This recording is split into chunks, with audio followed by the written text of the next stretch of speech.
pedir para você pegar a sua Bíblia, por favor, e você abrir comigo no Evangelho de João, capítulo 21.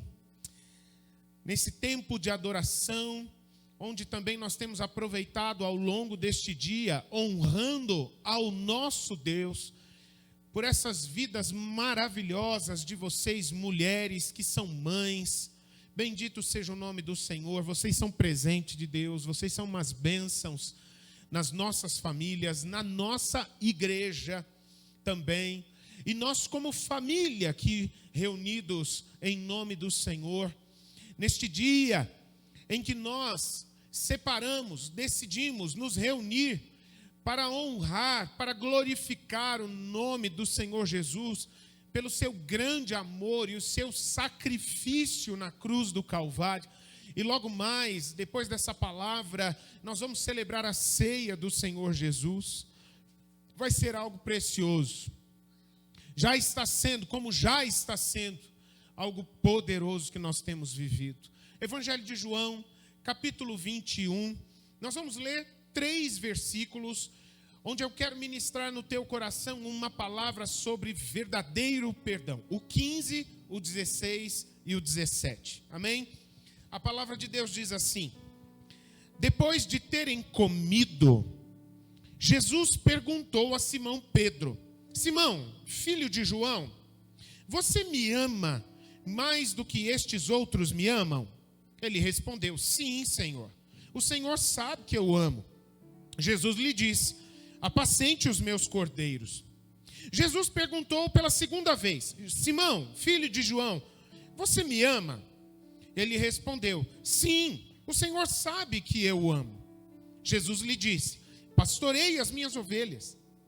Pela terceira vez, Jesus lhe perguntou: Simão, filho de João, você me ama? Pedro ficou triste por Jesus ter perguntado pela terceira vez: você me ama? E respondeu: o Senhor sabe de todas as coisas, sabe que eu o amo. Jesus lhe disse: apacente as minhas ovelhas. Queridos, é muito simples falarmos sobre perdão nesta conversa entre Jesus e o seu discípulo aqui. Uma coisa muito interessante é que toda questão que envolve perdão, ela tem a ver com o passado. Todas as vezes que a gente vê a necessidade de o perdão ser praticado, é por causa de alguma coisa que aconteceu e ficou uma marca ali. São problemas do passado que ainda não estão resolvidos. E é por causa disso que quando a gente fala em perdão, a gente fala: ficou um problema lá atrás, que não foi resolvido esse problema, e há uma necessidade de acontecer perdão. E isso pode acontecer por uma série de coisas. Mas normalmente, eu já ministrei sobre isso aqui, já ensinei sobre isso. Perdão, ele está relacionado com ofensa. Então, quando é que a gente tem a necessidade de pedir perdão? Quando acontece uma ofensa de uma pessoa para outra pessoa. Entende? Então, algumas vezes a gente comete falhas, pequenas falhas, lapsos, enfim, mas sem a intenção, ou não, nem foi o caso de gerar uma ofensa contra uma pessoa, mas foi um erro, foi uma falha cometida. Não há necessidade de pedir perdão, porque não houve uma ferida criada no coração da pessoa. Não houve uma ofensa, não houve uma quebra de respeito, ou nada parecido. Então aí a gente pede desculpa. Me desculpe, eu cometi um erro. Mas quando há necessidade de perdão é porque tem gente que ficou ferida na história. É porque tem um problema muito delicado. Teve alguém que foi ofendido, teve alguém que foi desrespeitado, tem alguém que foi ferido, tem alguém que foi magoado. E esse assunto não ficou devidamente resolvido. E quando o perdão não acontece, ou seja, o tempo em que a ofensa é gerada, o desrespeito, a agressão, sei lá o que foi, e o perdão não vem, este é um período terrível. Eu tenho certeza que você sabe do que eu estou falando. Eu tenho certeza que você, em algum momento, assim como eu também, eu já tive que pedir perdão a pessoas diversas vezes. Eu já tive que me reconciliar com pessoas diversas vezes.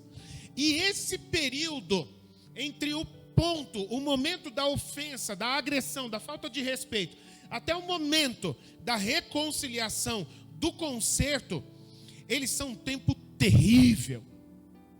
É uma memória que parece que fica colada e não sai.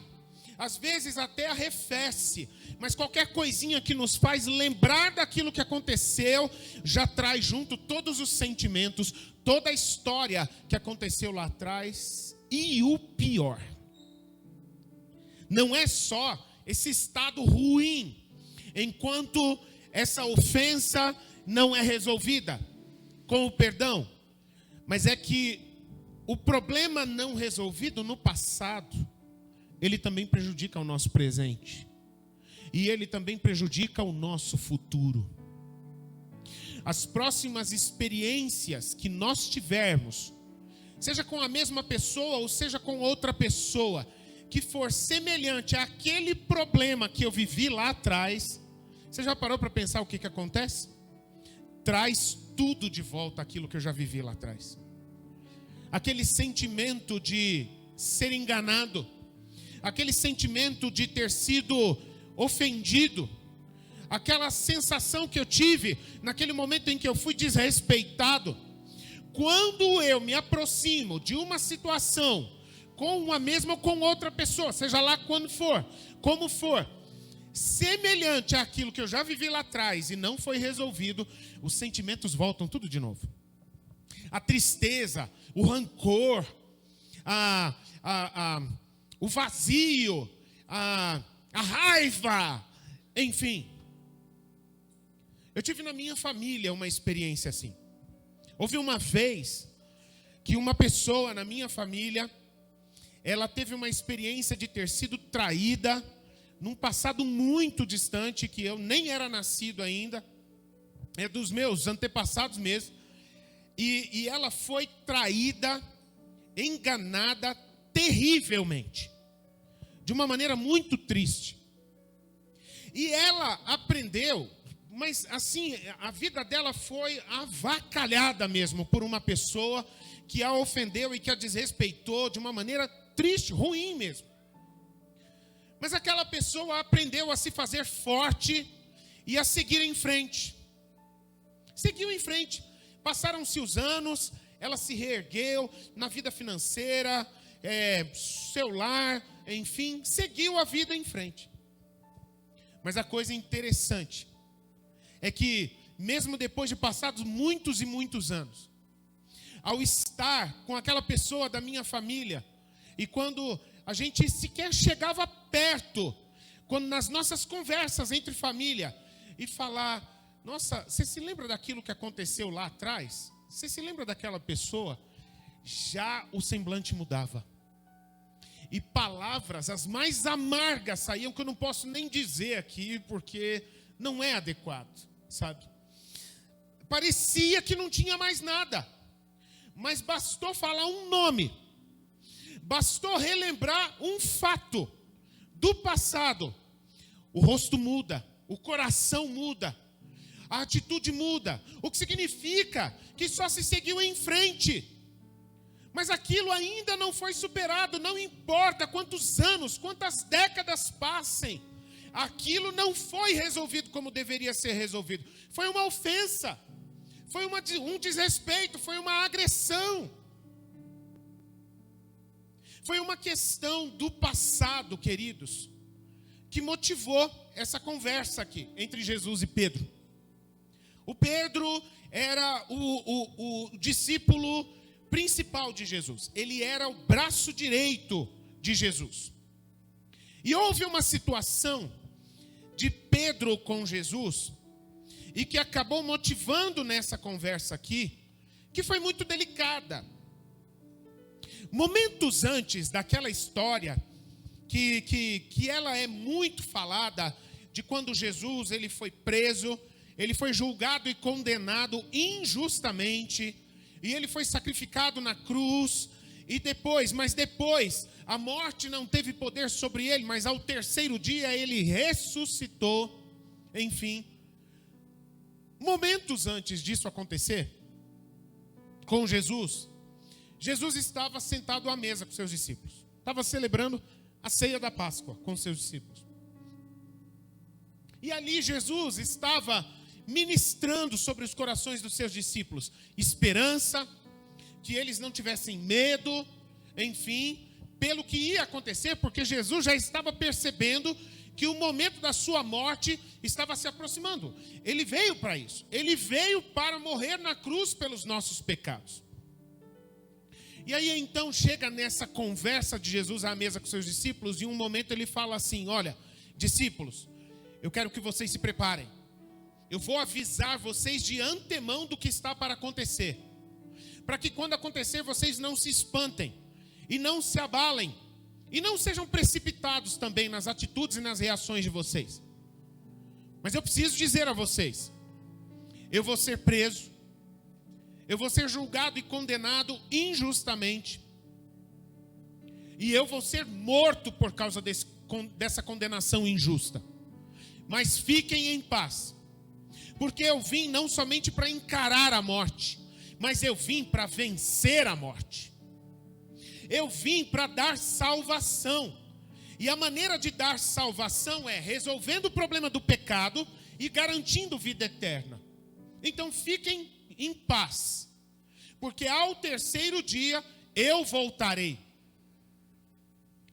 Mas aí então teve uma conversa ali, essa conversa foi se estendendo entre os discípulos e tal, e para encurtar a história, chega um momento em que Pedro, ele se enche de coragem, e ele acha que está errado Jesus falar isso para os discípulos, que eles iam se espantar, que eles iam se abalar, enfim. E aí Pedro se enche de coragem e fala: Jesus, ainda que seja necessário, eu morrerei por ti. Aí então Jesus vira para Pedro, dá uma medida nele e fala assim: Pedro, eu vou dizer uma coisa para você. Você não só não está preparado para morrer por mim, como ainda assim, antes que o galo cante, nesta noite ainda, você me negará 3 vezes. Aí é que o Pedro ficou doido mesmo.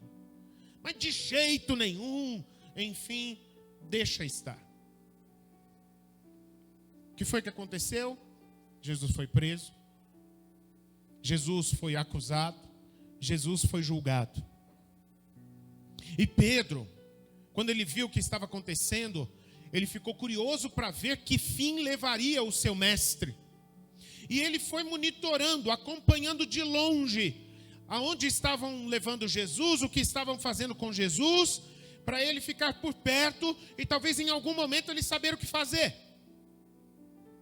E aí então, ele se aproxima junto com o discípulo mais novo, que era amigão de Jesus, o João, e se aproxima da casa do sumo sacerdote. Chega na área externa da casa dele. E fica ali junto com os soldados, em volta da fogueira, e eles conversando ali: você viu o que está acontecendo? E aí, tem alguma notícia? Está sabendo de alguma coisa? Enfim. E aí, por 3 vezes, se levantam pessoas ali, olhando para Pedro e falando: Pedro, olha, aliás, Pedro, virando para Pedro e falando: você tem cara de ser galileu, você deve ser discípulo de Jesus. E ele: não, imagina, nunca que eu seria discípulo desse homem. Aí chega outro: mas você fala igualzinho a ele, você é discípulo de Jesus. Não, que é isso? Nunca, nem sei quem é esse homem. Mas mentindo na cara lavada. Aí chega uma terceira vez, uma moça chega e fala: peraí, eu vi você com ele, Você é discípulo dele, sim. Aí é o que acontece quando alguém está pisando na bola, né? A pessoa se desespera. E aí ela começa a dar chilique, fazer escândalo. E a Bíblia diz que Pedro, agora ele não só negava, mas ele começou a fazer escândalo, dizendo, se praguejando: eu nunca vi esse homem, que eu morra se eu já tivesse, ou qualquer coisa desse jeito assim, se eu já tivesse tido contato com esse homem, Jesus, enfim. Quando ele nega Jesus pela terceira vez, o que acontece? Cocorocó, canta o galo. E aí o evangelista diz que Jesus, ele conseguia ter uma visão da área externa, e ele conseguiu olhar de onde ele estava preso lá dentro, ele conseguiu olhar lá fora, exatinho no lugar onde João estava, ou onde Pedro estava, João e Pedro estavam. E aí então, quando aquilo acontece, o coração de Pedro é tomado por uma profunda tristeza, e ele sai daquele lugar chorando desesperadamente, porque ele achou que ele dava conta de uma coisa que na verdade ele não dava. Queridos, e aconteceu tudo como Jesus tinha falado. Ele foi condenado, ele morreu, ao terceiro dia ele ressuscitou, e depois de ressuscitado, ele caminhou, ele conviveu com seus discípulos em torno de 40 dias, 40 dias, e durante todo esse tempo, Pedro ali, e ele voltando a ter contato com Jesus, e aquele encantamento, né? O mestre voltou da morte, ele ressuscitou, enfim. Mas, sobre aquele assunto lá atrás, o Pedro estava zíper na boca, quietinho. Aquilo que Pedro fez com Jesus foi traição. Você já parou para pensar? Ele andou com Jesus no nível de comer no mesmo lugar, de viajar para os mesmos lugares, de dormir, posar nos mesmos lugares. Eles se conheciam profundamente, existia um nível de relacionamento profundo. Aí ele chega em público diante das outras pessoas e fala: eu não faço a menor ideia de quem é essa pessoa. A gente costuma falar sobre traição a Jesus a respeito de Judas, né? Porque Judas traiu Jesus, vendendo Jesus, entregando Jesus, denunciando: na surdina eu vou dizer para vocês aonde Jesus vai estar, de uma maneira que vocês possam prender ele, longe dos olhos do povo, da multidão. Aí vocês fazem tudo na calada, de um dia para o outro, durante a madrugada, e resolvam e tal, e eu ajudo vocês entregando o lugar onde Jesus fica sozinho. E ele fez isso por um punhado de moedas de prata. Traiu Jesus, trocou Jesus por dinheiro. Mas querido, querida, Pedro também tinha traído Jesus. Ele trocou Jesus por um livramento, o medo de o couro dele também levar, de ele ser preso junto com Jesus ali. E nesse medo de ser achado ali, ele negou a Jesus. Não da mesma forma, mas de maneira semelhante. E aí então nós temos essa situação aqui. Passaram-se 40 dias depois que Jesus ressuscitou. E está lá Jesus, com todos os seus discípulos. Conversa com eles lá no norte, na Galileia. Encontra-se com eles em Jerusalém. Pesca com eles, come com eles, como ele fazia antes de ele morrer na cruz. E Pedro continuava o tempo todo quietinho, sem tocar no assunto. Como se ele tivesse, a Bíblia não fala isso, tá? Mas como se Pedro tivesse tentando fazer com que aquela história lá atrás caísse no esquecimento. Afinal de contas, já aconteceu tanta coisa, né? Já se passaram 30, 40 dias. Aquilo que aconteceu lá atrás, já não tem mais nada a ver. Passou, deixa para lá. E aí então, com esse silêncio de Pedro, como Pedro não toca no assunto, chega aqui no finalzinho dos evangelhos. Está acabando o evangelho. Os últimos momentos de Jesus na terra em forma humana com seus discípulos. E nada do Pedro abrir a boca. E nada do Pedro sentar para conversar com Jesus para resolver a história do passado. Aí vai Jesus. Pedrão, chega aqui, meu parceiro. Chega aqui, meu discípulo, meu braço direito. Meu 01. Como falam na linguagem militar. Chega aqui, Pedrão, vamos bater um papo nós dois aqui. Vamos sair do alvoroço aqui dos discípulos e tal. E vamos bater um papo. Já que você não toca no assunto, eu quero resolver um negócio com você que ficou lá atrás. E isso não foi resolvido. E por não ter sido resolvido, isso ainda está vivo. Até hoje. E a maneira interessante de Jesus trazer esse assunto de volta do esquecimento é muito... Porque Jesus, ele não fica assim, poxa Pedro, eu fiquei chateado com você. Ele não ficou assim, pô Pedro, você me negou. Eu fiquei com vontade de nunca mais olhar na sua cara. Você já viu alguém fazer assim?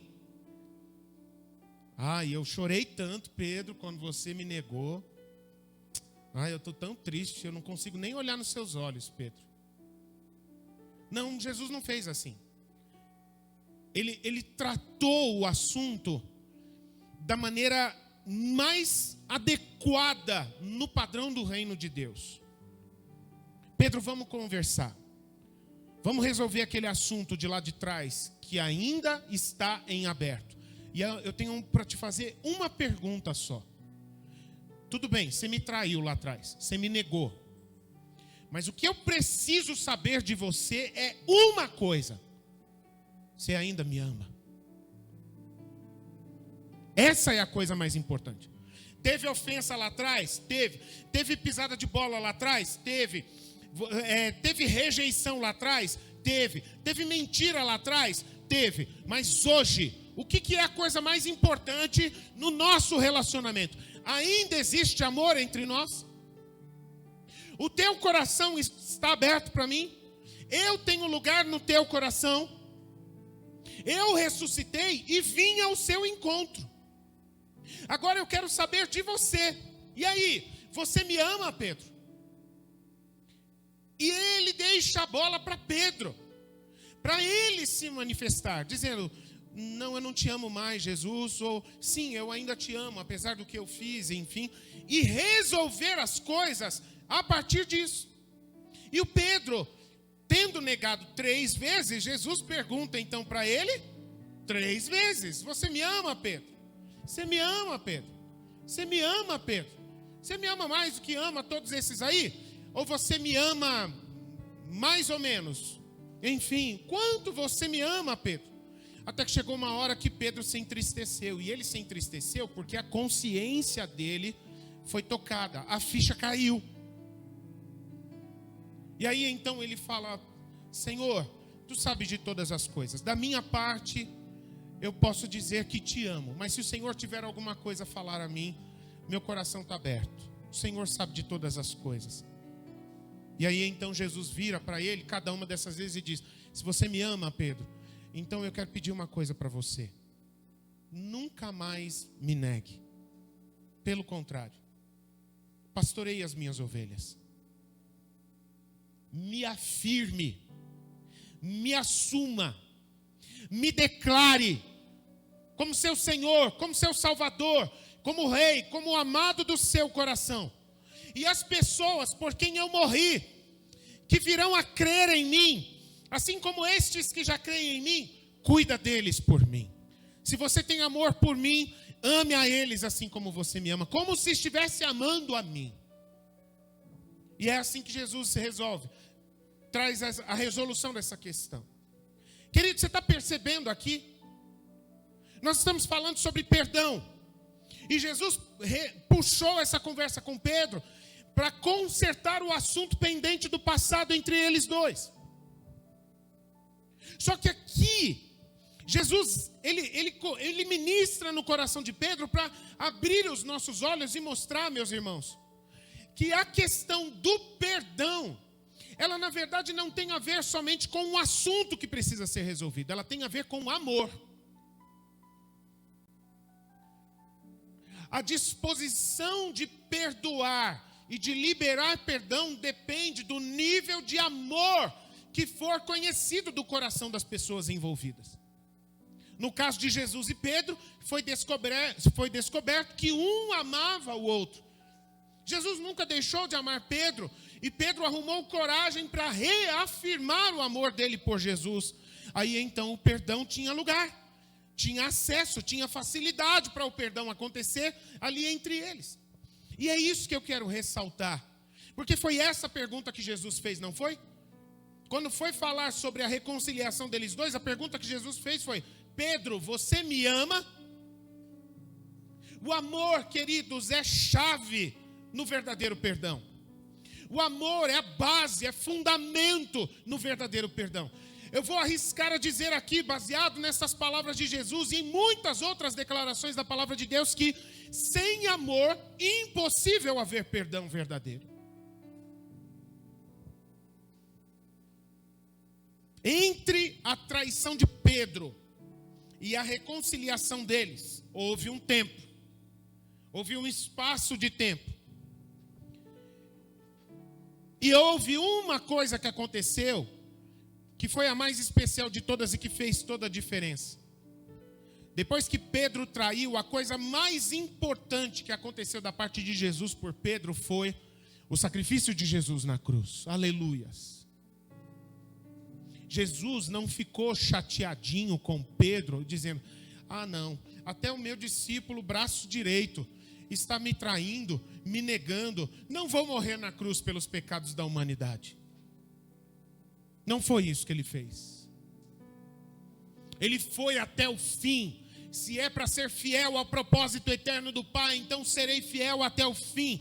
Ainda que aquele braço direito meu, o meu discípulo, o meu auxiliar, que foi o cabeça, o líder dos discípulos na fundação da igreja de Jesus, me traísse me negando, ainda assim eu vou até o fim. Mesmo sendo negado, mesmo sendo traído, será que vale a pena morrer na cruz por essas pessoas? Vale! Sempre valerá. Porque a palavra de Deus diz, 1 Coríntios 13, o amor jamais acaba. As ofensas passam. Os problemas na vida passam. Mas o amor, ele jamais acaba. Ele morreu na cruz, inclusive por Pedro. Imagine só, dentre tantas agressões, dentre tanto desrespeito que Jesus sofreu quando ele foi morto na cruz, uma das coisas que Jesus tinha no coração, das tantas, era que há poucas horas atrás, o cara mais chegado dele, o discípulo mais chegado dele, tinha acabado de negá-lo. E ele estava lá pendurado na cruz, consciente. Ainda assim eu morrerei por ele. Eu darei a minha vida por ele. Meus queridos, minhas queridas, o sacrifício de Jesus, ele é muito maior do que qualquer um dos nossos problemas. Eu vou repetir isso. Eu quero que você guarde isso no seu coração. O sacrifício de Jesus, ele é infinitamente maior e superior do que qualquer um dos nossos problemas. A maior falha que já cometeram com você, a maior traição que já cometeram com você, a maior pisada de bola que você já praticou contra alguém, a maior ofensa que você já cometeu, o sacrifício de Jesus é maior e mais poderoso do que qualquer um deles. Um discípulo negando Jesus não era grande o suficiente para superar o poder do seu sacrifício na cruz. Os nossos problemas, meus queridos, eles são histórias somente. Lutas, aflições, problemas a enfrentar, ofensas a resolver, todos nós temos. E elas são histórias, elas acontecem, elas vêm, mas elas vão. Mas o sacrifício de Jesus, ele tem validade permanente e eterna sobre as nossas vidas. E por isso que o sacrifício se tornou o maior e o mais importante do que todo o resto. Foi por isso que a conversa de Jesus, ela não foi naquele sentido: Pedro, eu estou te chamando aqui no cantinho para eu dar a oportunidade para você pedir perdão para mim, Pedro. Pedro, você não vai arrumar coragem? Pede perdão, Pedro. Se você pedir perdão, eu te perdoo, Pedro. Não, Jesus não levou a conversa nessa direção. Jesus levou a conversa para outra direção. O que ele disse foi: Pedro, você me ama? Porque se houver amor, haverá lugar para o perdão.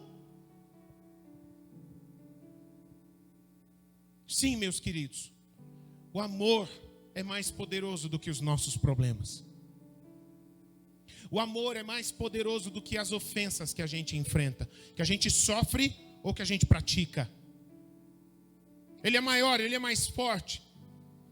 Se a gente em algum momento tem dificuldade para liberar perdão, ou para pedir perdão, ou talvez alguns de nós temos dificuldade de nos perdoarmos.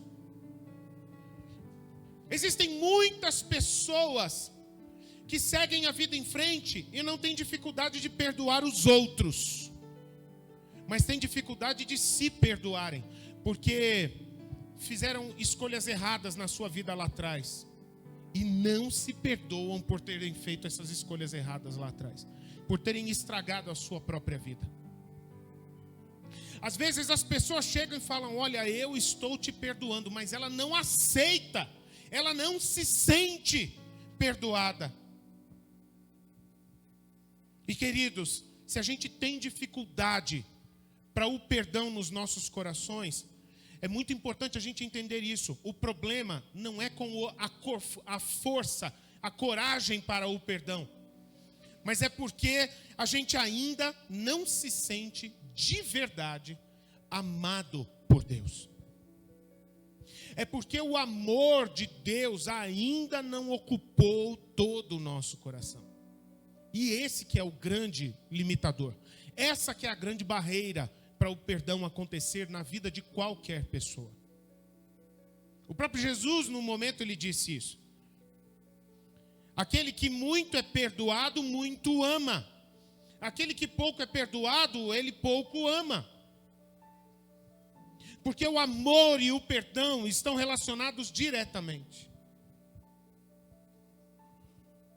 Existe uma declaração que eu acho linda no livro de Cantares, Cântico dos Cânticos. O capítulo 8, versículo 6 vai fazer uma afirmação assim: porque o amor é mais forte do que a morte. Uau! E não é que é verdade? Qual que é a maior prova de amor que existe na história? A morte de Jesus na cruz. A prova de que Deus me ama é que Jesus morreu na cruz. A prova de que Deus ama você é que Jesus morreu na cruz. E não é que é verdade? O amor é mais forte do que a morte. Se Jesus tivesse morrido por causa das ofensas, ele não teria sido capaz de vencer a morte. Uau! Mas Jesus morreu por amor aos pecadores, e por causa disso a morte não teve poder para detê-lo. Como ele morreu por amor, a morte não foi páreo para ele. Aleluias! É verdade, o amor sempre vencerá. O amor, ele é mais forte do que tudo, ele é mais poderoso do que tudo, ele é maior do que os nossos problemas, ele é maior do que qualquer traição, ele é mais forte do que a morte. O amor é insuperável e ele jamais acaba. Tudo um dia vai passar, até as nossas vidas aqui nessa terra vão passar, mas o amor existirá para sempre, porque o amor faz parte da essência de Deus, porque Deus é amor. E aquele que não ama não conhece a Deus. O amor, meus queridos, ele vai gerar uma transformação no nosso interior. Porque o amor, ele vai mudar a forma de a gente enxergar o passado. Quando Jesus estava falando sobre amor com o discípulo que o negou, ele estava curando o coração de Pedro sobre o problema do passado. As tristezas que aconteceram lá atrás, o amor vai cobri-las. É por isso que vem a declaração de Deus, baseado no seu amor fiel, que aonde o pecado abundou, aonde o pecado encobriu, tomou conta, superabundou a graça de Deus. O amor, ele vai mudar a forma de a gente encarar as pessoas. Aquela pessoa que falhou comigo, se houver lugar na minha vida, no meu coração, para o amor de Deus, se eu estiver envolvido no amor de Deus, se eu estiver seguro no amor de Deus, aquela pessoa que falhou comigo numa situação tal, aquele dia, que fez uma brincadeira, que fez um comentário, que ela me humilhou na frente dos outros, que ela me enganou, que ela puxou o meu tapete, seja lá o que for, o amor, ele me dará vitória sobre isso. Ele mudará a minha maneira de ver aquilo. Porque se Jesus foi capaz de amar alguém como eu, cheio de problemas, cheio de lutas, de conflitos com o pecado, com a carne, com as modas deste mundo, enfim, por que eu não amaria o meu próximo? Por que eu não perdoaria o meu próximo? Queridos, o amor, ele vai mudar a forma como a gente segue em frente a nossa vida também. Lembra-se, o perdão, ele resolve o nosso passado. E somente com o amor de Deus nos nossos corações é que nós somos capazes de viver realmente o perdão de Deus e superar as questões que ficaram no passado, para que a gente tenha um novo presente e a gente possa semear um futuro também diferente, em busca de que seja diferente. Agora não é mais tristeza, rancor, mágoa, ofensa que eu guardo no meu coração. Não tem nem espaço no meu coração para isso. Eu me sinto tão amado por Deus. Eu estou falando como se eu fosse Pedro. Eu estou me colocando no lugar de Pedro. Quando Jesus chamou Pedro para conversar de cantinho, eu tenho certeza que a nuca de Pedro gelou, que o rosto de Pedro ficou vermelho. Falou, agora azedou. Agora Jesus vai tocar naquela história lá do passado. E ao invés de Jesus dar umas lapadas ou uma lição de moral em Pedro, ele saiu amado. Que coisa absurda isso! Mas é assim que Deus faz. Esse é o nosso Pai de amor. Pedro se saiu consolado. Pedro saiu daquela conversa restaurado. Pedro saiu daquela conversa com Jesus encorajado a fazer diferente, a ser diferente dali para frente. E queridos, se nós não tivermos uma experiência real de mergulharmos verdadeiramente neste amor, nessa dimensão do amor de Deus, que faz com que a gente se sinta perdoado, seja capaz de se perdoar, seja capaz de pedir perdão, seja capaz de liberar perdão.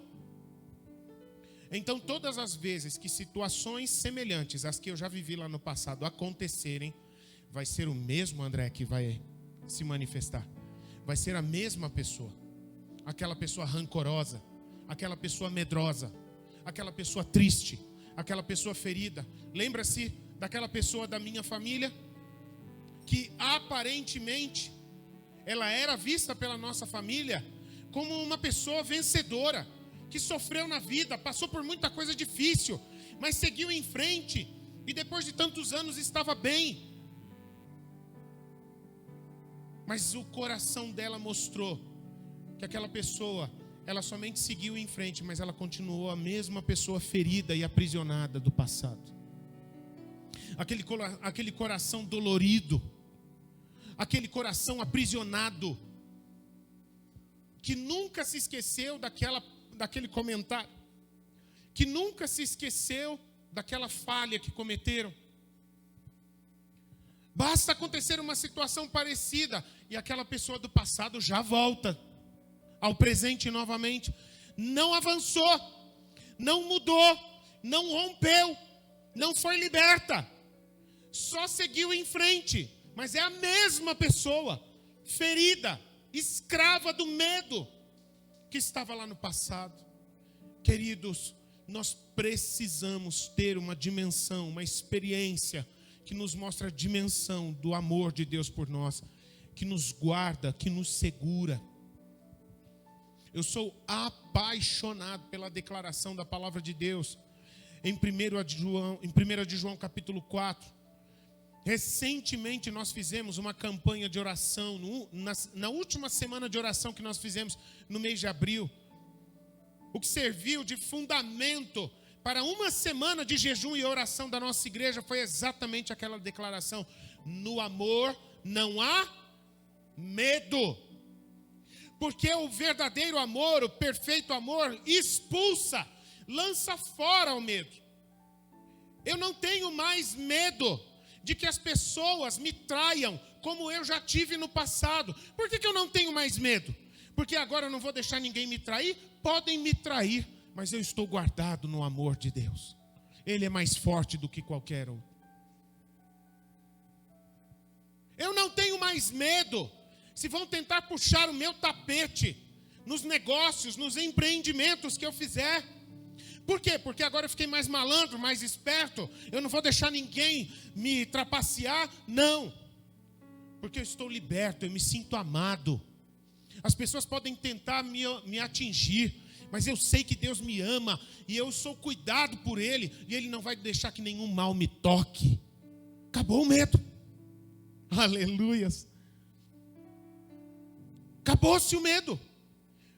Não tem mais fantasma me perseguindo.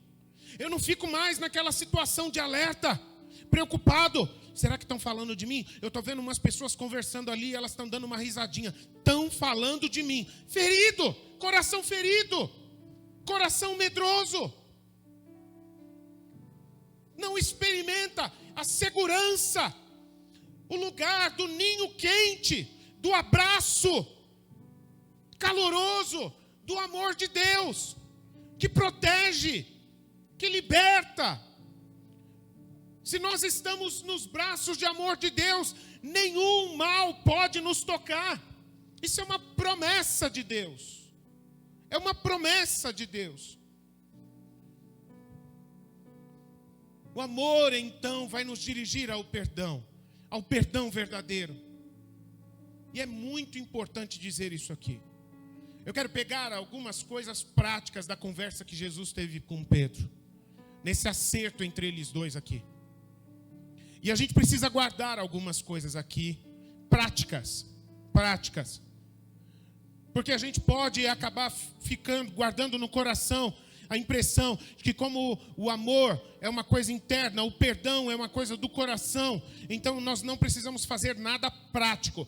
E nós precisamos perceber que aqui, Jesus, ele tomou uma medida prática em relação a essa situação que ele tinha com Pedro. A primeira coisa que nós precisamos entender, que só é capaz de se sentir amado e de viver o amor e o perdão quem se arrepende de verdade. Arrependimento sincero precisa acontecer.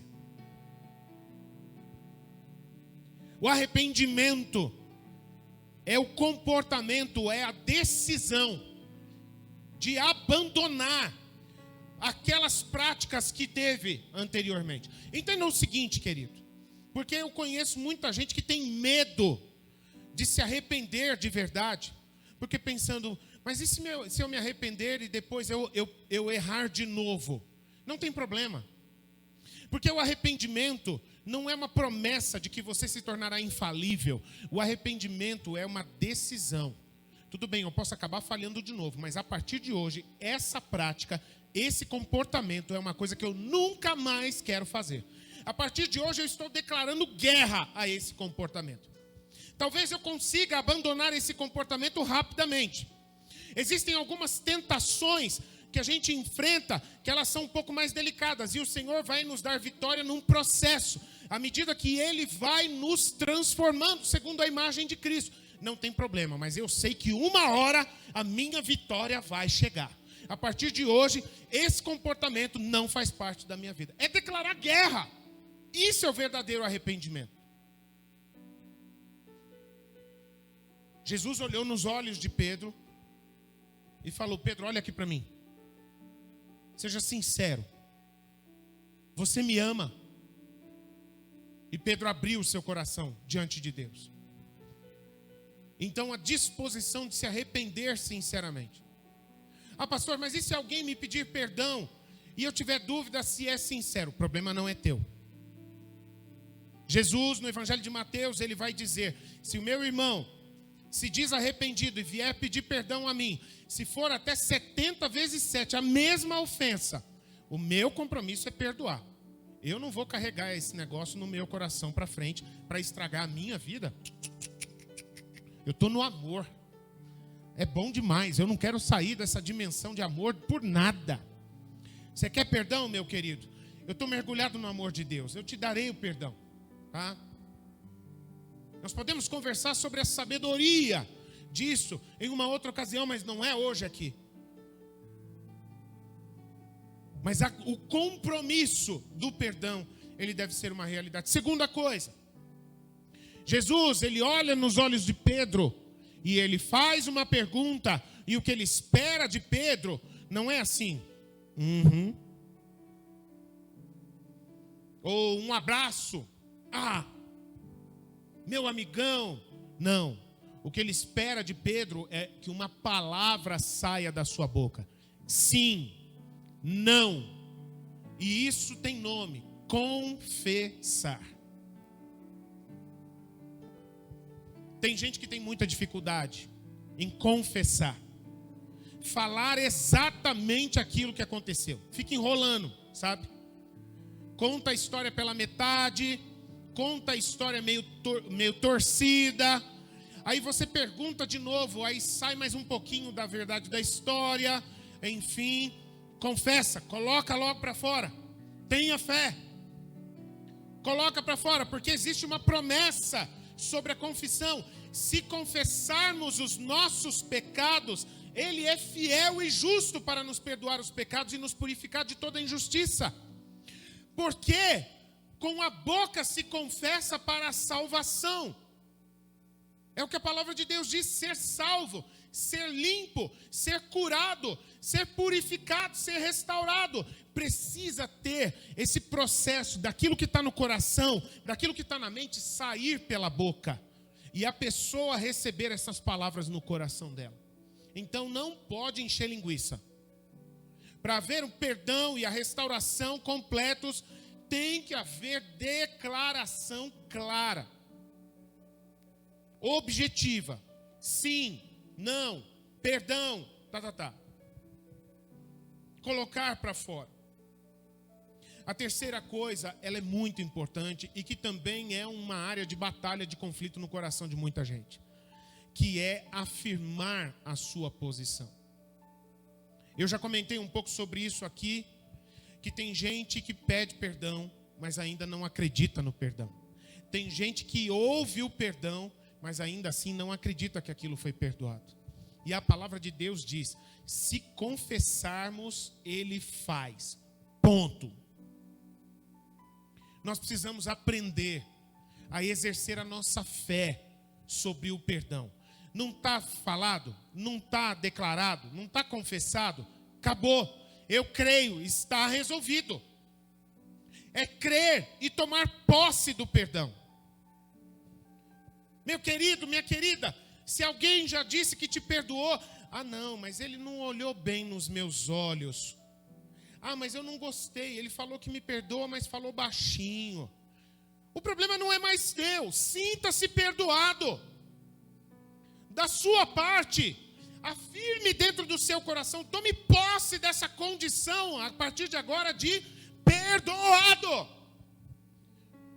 Quando Jesus disse que Ele perdoa os nossos pecados no sacrifício dEle na cruz, aquilo é definitivo, não tem conversa.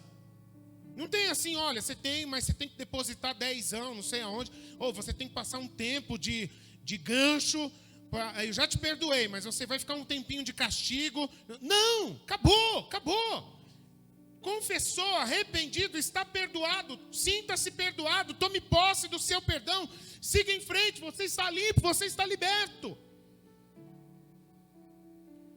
E a quarta coisa, queridos, é a gente entender que o perdão ele é fundamental para dar propósito às nossas vidas, ou seja, para restaurar o propósito original de Deus nas nossas vidas. Lembra-se do que eu falei? Enquanto o amor não tem lugar no nosso coração, enquanto nós não damos lugar ao perdão, a gente segue em frente com a nossa vida, mas o nosso passado continua vivo. A gente continua sendo perseguido, oprimido, a gente continua fragilizado, sensível com as coisas do passado. Mas a palavra de Deus diz na carta aos Filipenses que a vida de um filho de Deus, a vida de uma pessoa que tem Jesus Cristo no seu coração, ela é uma pessoa que ela tem um alvo adiante dela. Ela é uma pessoa que ela olha para frente. Ela tem uma coisa só importante na vida dela, é olhar para frente, é ser renovada pelo Senhor, é ir em busca das coisas novas que Deus tem para a sua vida. Ela não tem tempo a perder em ficar murmurando com o passado. Se Jesus morreu na cruz pelo nosso passado, por que se eu sou um filho de Deus, eu vou continuar andando para frente, mas com os olhos virados para trás, para o meu passado? Essa não é a vontade de Deus para nenhum de seus filhos. Ninguém consegue viver a vontade de Deus quando ainda tem questões do passado que não foram resolvidas. Meu amigo, minha amiga, em nome de Jesus, por que você continua carregando esse fardo? Por que você continua vivendo com esse punhal cravado no teu peito? Por que você continua escravo do medo, escrava do medo? Por que você continua vivendo a sua vida com fantasmas do passado vivos em torno da sua cabeça, da sua memória, todos os dias? Não é essa a vida que Deus tem para você, meu querido, minha querida. Jesus veio para nos limpar, para nos libertar e para nos dar um futuro. Eu sei os planos que tenho para vós, não de lhes causar mal, mas planos de paz, de esperança e de um futuro certo. Olhar para frente, olhar para frente. Já se passaram 3 anos que aquela ofensa foi gerada. Chegou a hora, meu querido. Chegou a hora, minha querida, de resolver essa questão.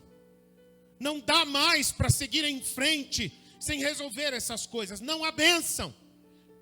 Não prospera. Não vive a vontade de Deus se essas coisas não forem resolvidas. Já fazem 4 semanas, 1 mês. Já faz 1 semana, 10 dias que um não olha na cara do outro. Então os dois beiçudos. Se tinha alguém que tinha moral para ficar beiçudo, era Jesus. Mas ainda assim ele chega, vamos fazer o seguinte, já que você não vem falar comigo, eu já te dei um tempo, vou eu falar com você. Tudo bem, foi você que falhou comigo, mas eu quero resolver isso. Eu quero ficar bem, eu quero ficar em paz, eu quero andar para frente. Porque foi isso que Jesus fez por mim. E é assim que eu quero viver a minha vida e com todos ao meu redor. Eu não quero ficar preso com fulaninha ali. Eu não quero ter uma historinha pendente com a outra fulaninha ali. Não, eu quero avançar. Meu alvo é Cristo. Eu tenho um propósito selado por Deus na minha vida. Existe, talvez eu já tenha compartilhado com alguns irmãos aqui. Existe na África uma comunidade que experimentou um grande avivamento de Deus. Eles tiveram uma experiência do derramar do Espírito Santo ali extrema, uma coisa linda, uma coisa fantástica, uma coisa milagrosa. Foi algo assim assustador o que Deus fez no meio daquele povo. Aí um dia sai um pastor daqui do Brasil e vai lá na África ministrar naquela comunidade a palavra de Deus, e eles têm a oportunidade de se reunir com os anciãos, os líderes daquela comunidade, e conversar com eles e perguntar o testemunho deles, o que Deus fez, qual foi o clique, o start que Deus colocou no coração de cada um deles para buscar esse avivamento, esse derramamento da vida de Jesus pelo Espírito Santo sobre todo aquele povo. E aí ele pegou esse pastor e falou: vem aqui com a gente então, pastor. E aí eles foram caminhando juntos e conversando, e aqueles anciãos, eles levaram o pastor para uma região retirada da vila, daquela cidadezinha deles. E aí então eles foram chegando por uns lugares onde tinham uns barracões e umas casas abandonadas ali. E eles entraram num daqueles barracões. E aí, quando eles entraram, ele viu que tinha ali um monte de coisa velha, um monte de coisa largada, enfim. E que tinha gizes por todos os lados, assim, espalhados, nada organizado. E aí ele falou: um dia, nós estávamos orando, e o Espírito Santo tocou o nosso coração, dizendo que para nós vivermos plenamente a vida de Jesus, nós teríamos que, cada um de nós, resolvermos todas as questões do nosso passado com Jesus. E a partir de então nós criamos uma prática. Cada pessoa que deseja viver uma vida nova, uma vida diferente, a gente traz ela aqui. A gente dá um giz na mão dela. Fala para ela: faz um círculo em volta de você, do tamanho que você quiser. E a pessoa fazer no chão um círculo em volta dela. E aí os anciãos falam: agora você não saia daí enquanto você não resolver todas as questões do seu passado com Deus. Só saia daí quando o teu coração estiver limpo e em paz. E acontecia de pessoas ficarem várias horas ali. Acontecia de pessoas ficarem dias sem sair dali, em oração, abrindo o coração. Nada, não tinha nenhuma programação, não tinha nenhuma estratégia, não tinha nada. Elas e Deus somente. E abrindo o coração, e confessando seus pecados, e declarando o amor de Deus, e sendo mergulhadas nessa dimensão do amor de Deus. E as pessoas saíam dali transformadas. O que a gente precisa observar não é o giz e o risco no chão. Não é o lugar retirado, ou quantas horas, ou quantos dias se fica ali. Mas qual é a chave daquilo que precisa ser resolvido nas nossas vidas? Nós precisamos resolver com Deus todas as questões que ainda estão travadas no nosso coração do nosso passado. Porque senão nós não estaremos em condições de viver um futuro. O futuro que Jesus preparou para nós quando Ele morreu e ressuscitou. Meu querido,